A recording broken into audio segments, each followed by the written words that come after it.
एक बार महात्मा बुद्ध अपनी कुछ शिष्यों के साथ दोपहर के समय एक जंगल के रास्ते जा रहे थे। जंगल में कुछ दूर पहुंचकर महात्मा गौतम बुद्ध को प्यास लगी। उन्होंने अपने एक शिष्य आनंद से कहा कि उन्हें प्यास लगी है।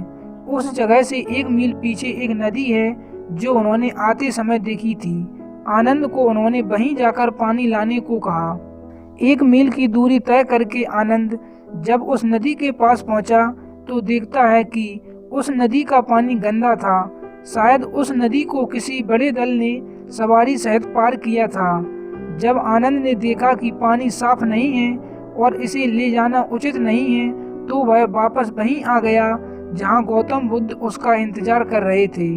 आनंद ने गौतम बुद्ध के समक्ष सारी स्थिति रखी और कहा कि हम आगे चलकर किसी दूसरी नदी से अथवा किसी अन्य स्रोत से पानी पी लेंगे। पर महात्मा बुद्ध ने यह बात न मानी और कहा कि उन्हें उसी नदी का पानी पीना है, इसलिए वह दोबारा जाए और उसी नदी का पानी लेकर आए।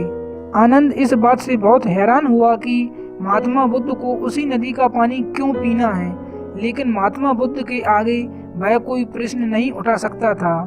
आनंद फिर से उसी नदी की तरफ चला गया। जब वह वहां पहुंचा तब उसने देखा कि नदी का पानी पहले से थोड़ा साफ हो गया था।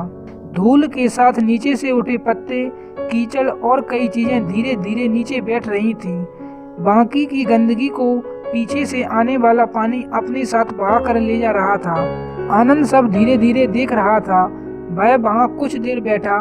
देखते ही देखते नदी का पानी एकदम स्वच्छ हो गया। तो आनंद ने पीने के लिए पानी भरा और वापस महात्मा बुद्ध के पास जा पहुंचा।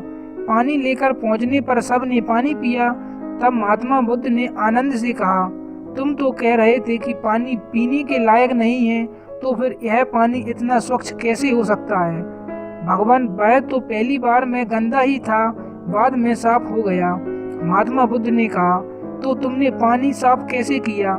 क्या तुम पानी में से गंदगी को हटाने लगे या फिर तुमने पानी में जाकर गंदगी से लड़ाई की? ऐसा क्या किया तुमने कि पानी साफ हो गया?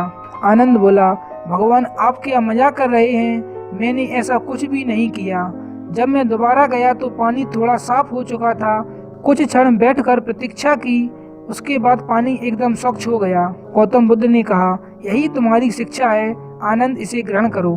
पानी की तरह तुम्हारा मन भी होता है। जो आज तुम उस नदी के साथ करके आए हो वही अपने मन के साथ करो। अगर तुम मन में आए नकारात्मक विचारों के साथ छेड़छाड़ करोगे तो वे सदा ही तुम्हारे मन में बने रहेंगे और तुम्हें गलत कामों की तरफ बढ़ाते रहेंगे। अगर नकारात्मक विचारों के प्रति अपने मन को शांत रखोगे तो वे विचार अपने आप चले जाएंगे। ये विचार भी मन रूपी नदी की तरह हैं। अगर इसमें गलत विचारों के कीचड़ सामने आते हैं तो उनकी अपेक्षा करो, उन पर अपना ध्यान केंद्रित मत करो। नकारात्मक विचार अपने आप चले जाएंगे। आनंद अब तक सब समझ चुका था। इसके बाद कुछ देर विश्राम करके वे सब फिर से आगे बढ़ने लगे। इसी तरह हम भी जब अपने अहम को त्याग कर बुरे विचारों से दूरी बनाएंगे तो अच्छे विचार अपने आप हम तक पहुंच जाएंगे। अनावश्यक और नकारात्मक विचारों से छुटकारा पाने का यही सबसे सरल और सुखद माध्यम है।